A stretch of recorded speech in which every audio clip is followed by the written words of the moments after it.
ടൈമിലൊക്കെ ഞാൻ മരുന്ന് പോലും കഴിച്ചിട്ട് പോലും എനിക്ക് ഉണ്ടാവാത്ത റിസൾട്ട് എനിക്ക് വന്നത് ഞാനായിട്ട് എടുത്ത കുറച്ച് കാര്യങ്ങൾ. Hello guys, welcome back to my channel.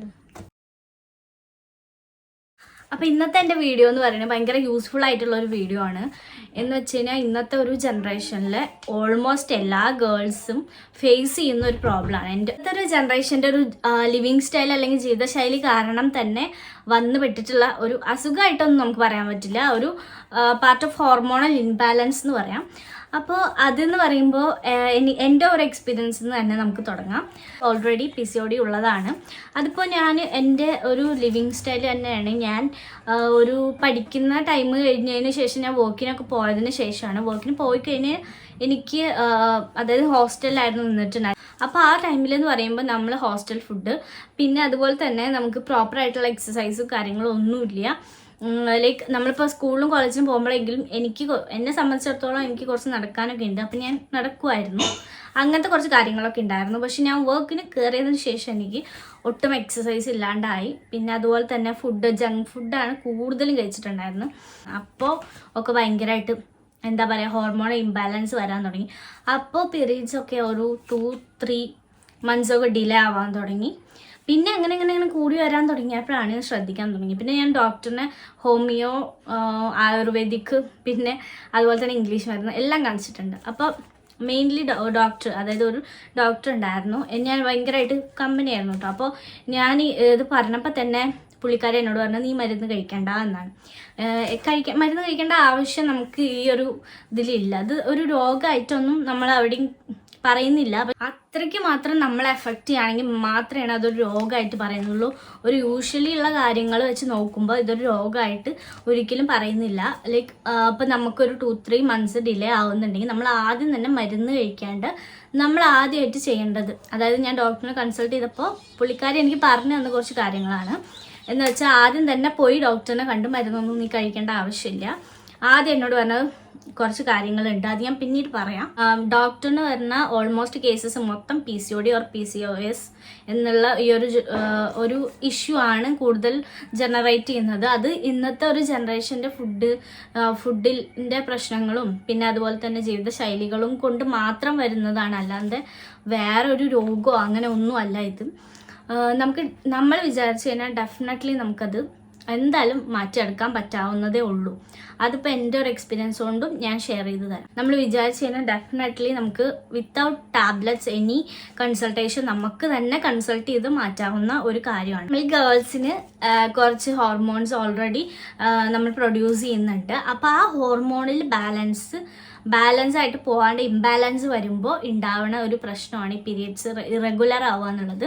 അപ്പോൾ പീരിയഡ്സ് നമ്മൾ കറക്റ്റായിട്ട് ഇറഗുലർ ആവുന്നതുകൊണ്ട് ഭയങ്കര ബുദ്ധിമുട്ടുകൾ എന്ന് പറയുമ്പോൾ നമ്മുടെ ശരീരത്തിൽ നിന്ന് നമുക്ക് ഇപ്പോൾ മന്ത്ലി നീക്കം ചെയ്യേണ്ട ബ്ലഡാണ് നമ്മുടെ ശരീരത്തിൽ ഇപ്പോഴും ഇരുന്നുകൊണ്ടിരിക്കുന്നത്. അപ്പം നമുക്ക് ഉണ്ടാവുന്ന കുറച്ച് ബുദ്ധിമുട്ടുകൾ, കാരണം ചിലവർക്ക് ഫേസിലൊക്കെ ഡാർക്ക്നെസ് വരാം, കഴുത്തിൽ ഡാർക്ക്നെസ് വരാം, പിന്നെ അതുപോലെ അങ്ങനെ കുറച്ച് ഭാഗങ്ങളിലൊക്കെ ഡാർക്ക്നെസ് വരും. എന്ന് വെച്ചാൽ ബ്ലഡ് നമ്മുടെ ഉള്ളിൽ നിന്ന് പോയി കഴിഞ്ഞാൽ അത് നമ്മൾ ഇത്ര പുറത്ത് എന്ത് തേച്ചിട്ടും നമുക്കൊരു കാര്യമില്ല. നമ്മുടെ ഉള്ളിലുള്ള പ്രശ്നം നമ്മൾ ആദ്യം ഫൈൻഡ് ഔട്ട് ചെയ്തിട്ട് സൊല്യൂഷൻ കണ്ടു കഴിഞ്ഞാൽ നമുക്ക് വേറെ ഒന്നിൻ്റെയും പ്രശ്നം ആവശ്യമില്ല എന്ന് തന്നെ പറയാം. ഇതിൻ്റെ ഒരു ലക്ഷണങ്ങളായിട്ട് പറയുന്ന ലൈക്ക് രോമങ്ങൾ ഇങ്ങനെ വളരുന്നതും, പിന്നെ ഹെയർ ഫോൾ പറയുന്നുണ്ട്, പിന്നെ പിമ്പിൾസ്, ചിലവർക്ക് പിമ്പിൾസ് പറയുന്നുണ്ട്, പിന്നെ അമിതവണ്ണം അല്ലെങ്കിൽ തടി കുറേ കാര്യങ്ങളിൽ ഞാൻ ഡിഫറൻസ് വരുത്തി. ഞാനായിട്ട് എടുത്ത കുറച്ച് ഡിസിഷൻസ് കാരണമാണ് എനിക്ക് അതിലൊരു ഡിഫറൻസ് വന്നത്. എനിക്ക് ടാബ്ലറ്റ്സ് കഴിച്ചിട്ടൊന്നും ഒരു വ്യത്യാസം ഉണ്ടായിട്ടുണ്ടായിരുന്നില്ല. അപ്പോൾ അതെന്തൊക്കെയാണെന്ന് ഞാൻ പറഞ്ഞുതരാം. ഡോക്ടറിനെ കൺസൾട്ട് ചെയ്യണേ മുന്നേ നിങ്ങൾ ഇതൊന്നും ആദ്യം നിങ്ങളുടെ ലൈഫിൽ പ്രാക്ടിക്കബിൾ ആക്കി നോക്കൂ. എന്നിട്ടും ഡിഫറൻസ് ഇല്ലെങ്കിൽ മാത്രം നിങ്ങൾ കൺസൾട്ടേഷന് പോവാം. അപ്പോൾ ഫസ്റ്റ് തിങ് എന്ന് പറയണത് ഞാൻ പറയുകയാണെന്നുണ്ടെങ്കിൽ ഫുഡിൽ നമ്മളൊരു കൺട്രോൾ വന്നേ പറ്റൂ. എന്ന് വെച്ചാൽ PCOD ആണ്. ലൈക്ക് ഞാൻ മരുന്ന് കഴിക്കുന്നുണ്ട്, ചിലവർ പറയുന്നൊക്കെ ഞാൻ മരുന്ന് കഴിക്കുന്നുണ്ട് അതുകൊണ്ട് എനിക്ക് എന്തും അങ്ങനെ അതിലൊന്നും കാര്യങ്ങളൊന്നും ചെയ്യേണ്ട ആവശ്യമില്ല. പക്ഷെ മരുന്ന് കഴിക്കേണ്ട, നിങ്ങൾ ഇതൊന്നും ചെയ്ത് നോക്കൂ. നിങ്ങൾ ഫുഡ് കൺട്രോൾ ചെയ്ത് നോക്കുക. ഫസ്റ്റ് ഓഫ് ഓൾ നിങ്ങൾ പുറത്തത്തെ ഫുഡുകൾ മാക്സിമം അവോയ്ഡ് ചെയ്യുക. പക്ഷെ ഞാൻ ഫുള്ളി അവോയ്ഡ് ചെയ്യണമെന്ന് ഞാൻ പറയില്ല, കാരണം എന്നെക്കൊണ്ട് പറ്റിയിട്ടില്ല. ഞാൻ അധികം പുറത്തുനിന്ന് കഴിക്കുന്ന ഒരാളാണ്. അപ്പോൾ ഞാൻ നിങ്ങളോട് വന്നിട്ട് ഞാൻ ചെയ്യാത്തൊരു കാര്യം നിങ്ങളോട് പറയുന്നില്ല, പക്ഷെ ഫുള്ളി അവോയ്ഡ് ചെയ്യാൻ പറയുന്നില്ല. പക്ഷെ എന്നാലും ഒരു കൺട്രോൾ വരുത്തുക. അപ്പോൾ മന്ത്ലി ഒരു 2 times 3 times ഒക്കെ കഴിക്കാം, അല്ലെങ്കിൽ വീക്ക്ലി വൺസ് ഒക്കെ നമുക്ക് പുറത്ത് പോയി കഴിക്കാം. പക്ഷേ അപ്പോഴും നിങ്ങൾ ശ്രദ്ധിക്കേണ്ട കുറച്ച് കാര്യങ്ങളുണ്ട്. എന്ന് വെച്ചാൽ മാക്സിമം നിങ്ങളെ കൊണ്ട് പറ്റുന്നവരാണെന്നുണ്ടെങ്കിൽ ഫുള്ളി അവോയ്ഡ് ചെയ്തോളൂ. ജങ്ക് ഫുഡ്സ് ഫുൾ അവോയ്ഡ് ചെയ്യാൻ നോക്കുക. എന്നിട്ടും പറ്റണില്ലെങ്കിൽ ഞാൻ പറഞ്ഞ കുറച്ച് കാര്യങ്ങൾ ഫോളോ ചെയ്യുക. അതായത് വീക്ക്ലി ഒരു വൺസ് ഒക്കെ നമുക്ക് കഴിക്കാം. പക്ഷേ ഇപ്പം നമ്മൾ ഉച്ചയ്ക്ക് ഒരു ഫാസ്റ്റ് ഫുഡ് കഴിച്ചു എന്ന് വിചാരിക്കുക. അപ്പം നമ്മുടെ ശരീരത്തിൽ വേണ്ടാത്ത സാധനം നമുക്ക് കഴിക്കുന്നത് നമുക്കറിയാം. എന്നാൽ നമ്മുടെ ആഗ്രഹം കൊണ്ട് നമ്മൾ കഴിക്കുന്നതാണ്. അപ്പോൾ അതിനനുസരിച്ച് ഡിഫറൻസ് ആയിട്ട് ഇപ്പം ലൈക്ക് ഞാനൊരു ഉച്ചയ്ക്ക് ബിരിയാണി കഴിച്ചു, ഒരു ബീഫോ എന്തെങ്കിലുമൊക്കെ കഴിച്ചു. ആ കഴിച്ച സമയത്തിനുള്ളിൽ അത് കഴിഞ്ഞിട്ട് ഞാൻ പിന്നെ വൈകുന്നേരം പോയിട്ട് ചോറും പിന്നെ ചിക്കൻ കറിയൊക്കെ കൂട്ടി കഴിക്കുകയാണെന്നുണ്ടെങ്കിൽ എൻ്റെ ഹെൽത്തിൽ അന്നത്തെ ദിവസം എനിക്ക് ഒന്നും കിട്ടിയിട്ടില്ല. ലൈക്ക് ഒരു ഹെൽത്തി ആയിട്ടുള്ള ഒന്നും എൻ്റെ ശരീരത്തിൽ കിട്ടിയിട്ടില്ല. അപ്പം നിങ്ങൾ എന്ത് ചെയ്യുക? അപ്പം ഉച്ചയ്ക്ക് നിങ്ങൾക്ക് അത്രയും ആഗ്രഹം വന്ന് ജങ്ക് ഫുഡ് കഴിച്ചോ, പക്ഷേ ഈവനിങ്ങും മോർണിംഗും നിങ്ങൾക്ക് ആവശ്യമുള്ള എന്തെങ്കിലും ഫുഡ്, നല്ല ഫുഡ് മാത്രം കഴിക്കാൻ നോക്കുക. ലൈക്ക് ഒരു നൈറ്റ് പോയി കഴിഞ്ഞാൽ ലൈക്ക് ഒരു വെജിറ്റബിൾസോ ഫ്രൂട്ട്സോ അത് മാത്രം ഇൻക്ലൂഡഡ് ആയിട്ടുള്ള ഫുഡ് മീൽസ് കഴിക്കാം. പിന്നെ അതും അല്ലെങ്കിൽ മോർണിംഗോ അങ്ങനെ തന്നെ കണ്ടിന്യൂ ചെയ്യാം. അങ്ങനെ നോക്കുക. അതായത് 1 day നിങ്ങൾ ഫുള്ളി ജങ്ക് ഫുഡ് കഴിച്ചിട്ട് ഇരിക്കരുത്. ഒരു നേരം കഴിച്ചു കഴിഞ്ഞാലും അതിന് ബാലൻസ് ചെയ്യാൻ നിങ്ങളുടെ ഹെൽത്ത്, അതായത് നിങ്ങളുടെ ബോഡിക്ക് എന്തെങ്കിലും നല്ല ഫുഡും കൂടെ കൊടുക്കാൻ നോക്കുക മാക്സിമം. നെക്സ്റ്റ് വരുന്നത് പിന്നെ ഇത്രയും നല്ല ഫുഡ് നമ്മൾ കഴിച്ച്, അതായത് ജങ്ക് ഫുഡ് ഒഴിവാക്കാൻ പറ്റാത്തവർ ഞാൻ പറഞ്ഞ പോലെ ചെയ്യാം.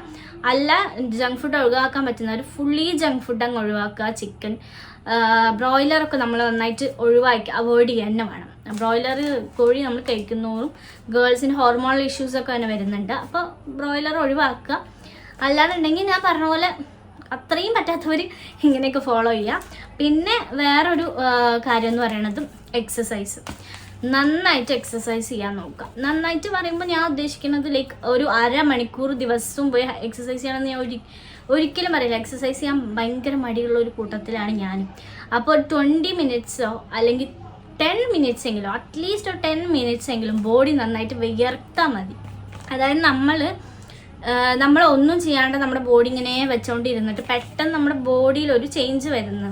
അതായത് നമ്മളൊന്ന് വിയർക്കുമ്പോൾ നമ്മുടെ ബോഡിയിൽ അത് ഭയങ്കരമായിട്ട് ഡിഫറൻസ് ഉണ്ടാവും. നിങ്ങൾ ഡെയിലി വർക്കൗട്ട് ചെയ്ത് ഒരു 1 week അല്ലെങ്കിൽ ഒരു 2 week നിങ്ങൾ ഇത് കണ്ടിന്യൂ ചെയ്യുക. 2 week ഇത് ഫോളോ ചെയ്യുക. നന്നായിട്ട് വർക്കൗട്ട് ഒരു 10 minutes മതി. ഡെയിലി 10 minutes വർക്കൗട്ട് പ്ലസ് നല്ല ഫുഡ് എന്ന് പറയുമ്പോൾ മാക്സിമം നമ്മൾ ഡെയിലി അനാറ് ഉൾപ്പെടുത്താൻ നോക്കുക. അനാറ്, പിന്നെ അതുപോലെ തന്നെ നന്നായി ഡേറ്റ്സിൻ്റെ കൂടെ നമുക്ക് ഡേറ്റ്സ് വെള്ളത്തിലിട്ടും കഴിക്കാം, അല്ലാണ്ടും കഴിക്കാം, നല്ലത് തന്നെയാണ്. പിന്നെ കറുത്ത എള്ള് കഴിക്കാൻ നോക്കുക. പിന്നെ അങ്ങനെ നമ്മുടെ ഇതിലേക്ക് വേണ്ട കുറേ കാര്യങ്ങളാണിത്, ഫ്രൂട്ട്സ്, വെജിറ്റബിൾസ്, ഇതൊക്കെ. അപ്പോൾ അതൊക്കെ കൂടുതൽ കൺസ്യൂം ചെയ്യുമ്പോൾ നമുക്ക് നമ്മുടെ ബോഡിയിൽ അതിൻ്റെ എഫക്റ്റ് ഉണ്ടാവും. പ്ലസ് അതിൻ്റെ കൂടെ തന്നെ ഈ ഒരു 10 minutes എങ്കിലും വർക്കൗട്ടും കൂടെ വരുമ്പോൾ നമ്മുടെ ബോഡി ഭയങ്കരമായിട്ട് ആക്റ്റീവ് ആവും. എന്ന് വെച്ചാൽ നമ്മൾ ഒരു വർക്കൗട്ടും ചെയ്യാതെ ഫുഡ് മാത്രം കഴിച്ച് അതും വേണ്ടാത്ത ഫുഡ് ഇങ്ങനെ കഴിച്ചുകൊണ്ടിരിക്കുന്ന ബോഡിയെ ആയിരിക്കില്ല. നിങ്ങൾ നല്ല ഫുഡ് കഴിച്ച് നന്നായിട്ട് വർക്കൗട്ട് ചെയ്യുമ്പോൾ നിങ്ങളുടെ ബോഡിയിൽ തന്നെ ഒരു ആക്റ്റീവ്നെസ് നിങ്ങൾക്ക് ഫീൽ ചെയ്യും. ഇങ്ങനെ ചെയ്യുമ്പോൾ തന്നെ നമ്മുടെ ബോഡി അനങ്ങുമ്പോൾ തന്നെ നമുക്കതിൻ്റെ ഡിഫറൻസ് നന്നായിട്ട് മനസ്സിലാവും. എൻ്റെ ഒരു എക്സ്പീരിയൻസ് വെച്ചിട്ട് ഞാൻ പറയുകയാണ്, എത്രയോ ഞാൻ മരുന്ന് കഴിച്ചിട്ടുണ്ട്, പക്ഷെ എനിക്ക് ഏറ്റവും കൂടുതൽ റിസൾട്ട് കിട്ടിയ ഒരു സംഭവമാണിത്. എന്ന് വെച്ചാൽ ഞാൻ ഫുഡിലും നന്നായി കൺട്രോളാക്കി, പിന്നെ അതുപോലെ തന്നെ നന്നായി എക്സസൈസ് ചെയ്തു. പിന്നെ ഞാൻ വേറൊരു കാര്യം എന്താണെന്ന് വെച്ചാൽ, ഫുഡിൽ കൺട്രോൾ എന്ന് പറയുമ്പോൾ നമ്മൾ ഒരുപാട് വാരി വെച്ച് ഫുഡ് കഴിക്കുന്നത് നിർത്തുക. എന്ന് വെച്ചാൽ ജങ്ക് ഫുഡാണെങ്കിലും എന്ത് ഫുഡാണെങ്കിലും നമ്മൾ ഒരുപാട് ഫുഡ് കഴിക്കുന്നവരുണ്ടാവാം. ചിലപ്പോൾ ചിലവർക്ക് അങ്ങനെ ഒരു ചോറൊക്കെ ഭയങ്കരമായിട്ട് കഴിക്കണം എന്നുള്ളത്. എനിക്ക് ലൈക്ക് എൻ്റെ ഒരു ഇത് വെച്ചിട്ട് എനിക്ക് അങ്ങനെ ഒരു ഇതില്ല, ചോറൊന്നും ഞാൻ അധികം കഴിക്കാറില്ല. അപ്പോൾ എൻ്റെ ഒരു അതിന്ന് നമ്മൾ കഴിക്കുന്നതിന് കുറച്ച് അളവ് കുറച്ചും കൂടെ കഴിക്കാൻ നോക്കുക. അപ്പോഴും ഭയങ്കര ഡിഫറൻസ് കാണാം നിങ്ങൾക്ക്. പിന്നെ ചോറ് മാക്സിമം അങ്ങനെ ഒരുപാട് കഴിക്കരുത്, ഒരു നേരം കുറച്ചൊക്കെ കഴിക്കാൻ നോക്കുക. ചോറിൽ നമുക്കൊന്നും കാർബോഹൈഡ്രേറ്റ് മാത്രമേ ഉള്ളൂ. നമ്മൾക്ക് ഈ PCOD അല്ലെങ്കിൽ ഉള്ളവർക്കോ അല്ലെങ്കിൽ നമ്മുടെ ശരീരത്തേക്ക് അത്രയും ആവശ്യമായിട്ടുള്ളൊരു സംഭവം അല്ല ഈ കാർബോഹൈഡ്രേറ്റ്. അപ്പോൾ നമുക്ക് അത് മാക്സിമം അവോയ്ഡ് ചെയ്യുന്നതായിരിക്കും ഏറ്റവും നല്ലത്. കാർബോഹൈഡ്രേറ്റ് അടങ്ങിയിട്ടുള്ള ഫുഡൊക്കെ നന്നായിട്ട് അവോയ്ഡ് ചെയ്യാൻ നോക്കുക. എന്നിട്ട് നമ്മുടെ ഹെൽത്തിന് വേണ്ട പ്രോട്ടീൻസും കാര്യങ്ങളും മിനറൽസും എല്ലാം അടങ്ങിയിട്ടുള്ള ഫുഡ് മാത്രം കൺസ്യൂം ചെയ്ത് നോട്ട് നന്നായി എക്സസൈസും ചെയ്ത് നോക്കൂ. PCOD എല്ലാം പങ്കും. ഇതും കഴിഞ്ഞ് നിങ്ങൾ ഇത്രയും കാര്യങ്ങളും നന്നായിട്ട് ഫോളോ ചെയ്ത് ആത്മാർത്ഥമായി ഫോളോ ചെയ്തിട്ടും നിങ്ങൾക്കൊരു ഡിഫറൻസ് കാണുന്നില്ല എങ്കിൽ ഡെഫിനറ്റ്ലി നിങ്ങൾ ഡോക്ടറിനെ കൺസൾട്ട് ചെയ്യണം. കാരണം അത് കുറച്ചുകൂടെ ഒരു ഹെവി സ്റ്റേജിലേക്ക് പോയിട്ടുണ്ടാവാം മേ ബി, അതുകൊണ്ടായിരിക്കാം. അപ്പം എൻ്റെ ഒരു അഭിപ്രായത്തിൽ അത്രയും അതിലേക്ക് പോകത്തില്ല. നിങ്ങൾ ഇതന്നെ ഫോളോ ചെയ്യുമ്പോൾ നല്ല ഡിഫറൻസ് വരും. അപ്പോൾ ഇത്രയേ ഉള്ളൂ ഇന്നത്തെ വീഡിയോ. അപ്പോൾ എൻ്റെ വീഡിയോ എല്ലാവർക്കും ഇഷ്ടപ്പെട്ടു വെച്ചാൽ ലൈക്ക് ചെയ്യാനും ഷെയർ ചെയ്യാനും കമൻറ്റ് ചെയ്യാനും അതുപോലെ തന്നെ സബ്സ്ക്രൈബ് ചെയ്യാനും മറക്കരുത്. അപ്പോൾ അത്രയേ ഉള്ളൂ. ടാറ്റാ.